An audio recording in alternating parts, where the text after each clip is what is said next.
Hi, this is Scott Savage. Welcome to this week's Sales Accelerator. I'm coming to you from beautiful London, England, where I've been spending the week working with clients. I hope you're having a fabulous week selling. Listen, as we look into this week's Accelerator, I have a question for you.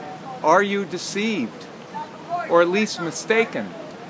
As we look at the beautiful Westminster Palace across the River Thames, and we pan over here to the north end of the palace, we see a beautiful clock tower. Can you see Big Ben? Actually, the answer to that is no. You can see the clock tower, but Big Ben is actually a 16-ton bell that you can hear, possibly, over my shoulder, that rings at the top of each hour. Big Ben is not the clock tower. The clock tower is Elizabeth's tower. So as we think about, are you deceived, how might this apply to sales?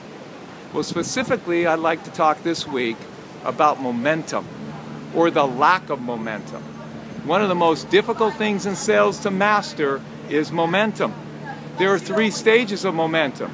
You have to ignite momentum, then you need to be able to accelerate momentum and follow close with momentum. This week we'll focus on the most powerful piece, and that's igniting momentum. As you think about igniting momentum, one of the most powerful skill sets that you could have is one that's called preconditioning. I don't know if you've heard of preconditioning before, but preconditioning is the ability to ignite momentum, at least start to ignite momentum, prior to even a meeting with the client in person. How might this work? Well, we may be on the phone or reaching out to a particular client at an event, asking to set up a meeting, say, for next Tuesday. As we do so and agree on the topic and the time and so forth, and maybe even the agenda, our next step would be to precondition. The way this would look might sound something like this. As I'm speaking with my client here, I might say, as we've discussed the topic, a white paper came to mind that we have written over the last several months that I think might be of interest to you. There are 7 pages of the white paper, but there's three paragraphs that I think may be of great interest to you. If I was able to email that white paper, would you be able to review those 3 paragraphs prior to our meeting on Tuesday? If you can, that would allow us to focus on your agenda much more quickly, because these 3 paragraphs actually focus in on the topic that we will be discussing.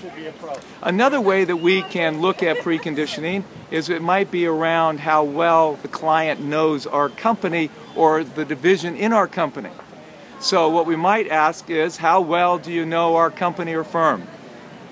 And if they say not very well or not at all, I might say, would it be possible for me to send a 1-page overview of who we are and what we do, so that you might be better prepared for the meeting, so that we could focus on your needs and your happenings rather than on us as a company? I'd be happy to answer any questions after that. What would you think? You see, preconditioning is the ability to start to ignite momentum by asking the client to take action. Here's the secret of momentum. No matter where it is in the sales cycle, momentum's not measured by your movement. That would be deception. It's measured by the client's movement. So preconditioning is a beautiful way for us to begin this igniting of momentum by asking the client to take action in their best interest that would help them be better ready for our meeting. Rather than us doing all the activity, we ask them to also take action, so that we have mutual best interests happening for both of us by taking action together. Are you deceived? Is it possible that you think you have advancement or momentum when you really don't? As you look behind me, you can see the Tower of Elizabeth Tower. Inside that tower is a beautiful bell, a 16-ton bell called Big Ben. Big Ben rings at the top of each hour. I would like to see you more successfully meet the hour of your client meeting better prepared, already having them taking action and creating momentum.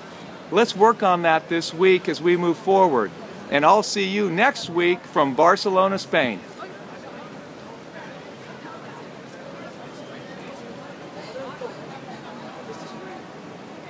you should have said, shouldn't you?